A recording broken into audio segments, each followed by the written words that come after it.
अंजना जी ने अभी अपने शो में हमारे देश के कुछ शिक्षकों के लिए कुछ बहुत अच्छे अच्छे शब्द कहे हैं। मैं उन शब्दों को एक बार पढ़ता हूँ, आप लोग समझो, उसके बाद अपने विचार रखूंगा।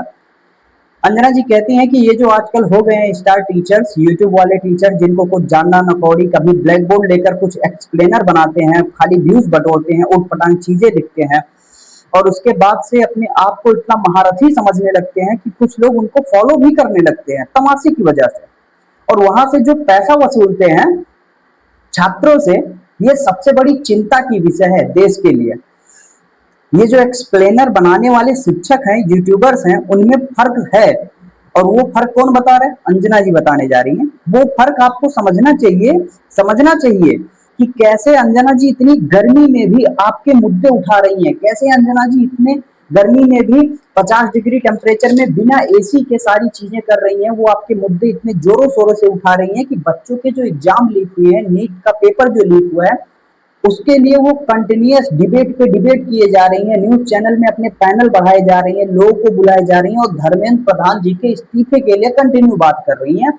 एक्स पे उनकी पोस्टिंग आ रही है, ट्विटर पे बात कर रही हैं, इंस्टा पे बात कर रही हैं, हर जगह चारों तरफ वो अपने अच्छे और सद्भाव विचार प्रेरित करके दिखा रही है कि जिससे ये लगे देश की जनता को कि हाँ, वो एक्चुअल में रिपोर्टिंग बहुत बेहतरीन तरीके से कर रही है, जो वो वास्तव में इतने समय से करती आई हैं।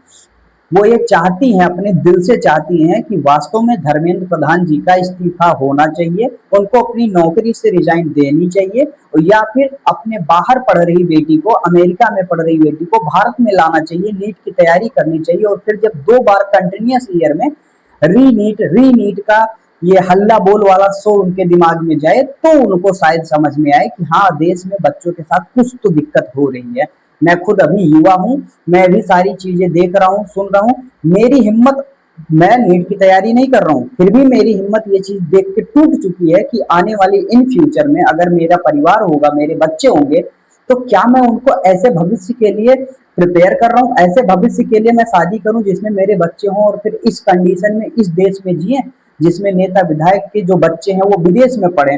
देश में चाहे भूखमरी की हाल हो, सड़कें टूटी पड़ी हो, ब्रिज बनते ही टूट जा रहे हो। यूपी में अभी कंस्ट्रक्शन में ब्रिज टूटा, उसमें 6 लोगों की मौत हो गई ऑन द स्पॉट। लेकिन ये सारी चीजें मेन स्ट्रीम मीडिया में नहीं आएंगी, क्योंकि अंजना जी तो बिजी हैं। कहाँ बिजी हैं? हमारे देश के मुद्दे उठाने में, जिसमें टीचर्स को क्रिटिसाइज करना एक बहुत बड़ा मुद्दा है। ये चीज तुमको समझना चाहिए। फर्क साफ है दोस्तों।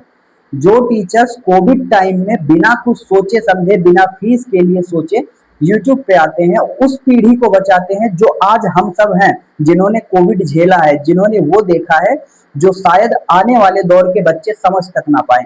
उस टाइम पे जब कोविड का लॉकडाउन लगा था तो कई बच्चों का ऐसे ही भविष्य अंधकार में चला गया था। वो सारे बच्चे सिर्फ फोन के सहारे थे, जिससे यूट्यूब के द्वारा ही आज के वही टीचर्स, वही खान सर, वही पीडब्ल्यू के टीचर, वही अभिनय सर, यही सब उस टाइम पे हमारे एक साथी थे जिन्होंने सारी चीजें पॉसिबल करके दिखाई कि हमारा फ्यूचर कभी भी बर्बाद नहीं होने देंगे। आज उन पर सवाल उठाया जा रहा है, लेकिन इन्होंने बहुत अच्छे तरीके से चीजों को रखा, क्योंकि इन्होंने नाम नहीं लिया। नाम नहीं लिया उन्होंने किसी का, उन्होंने यूट्यूब क्रिएटर्स का नाम दिया, यूट्यूब टीचर्स का नाम दिया, जो ब्लैक बोर्ड पर आते हैं, पेन लेके कुछ भी लिख के चले जाते हैं, और तो क्या ही फर्क पड़ता है। लेकिन इन लोगों से तुमको बच के रहने की जरूरत है। और हाँ, हमेशा मेन स्ट्रीम मीडिया की कद्र करो, अंजना जी की कद्र करो और उनके ही न्यूज चैनल देखो। वो चाहे देश में जितने भी घातक मुद्दे होंगे तुमको दिखाते रहेंगे। धन्यवाद, गुड बाय।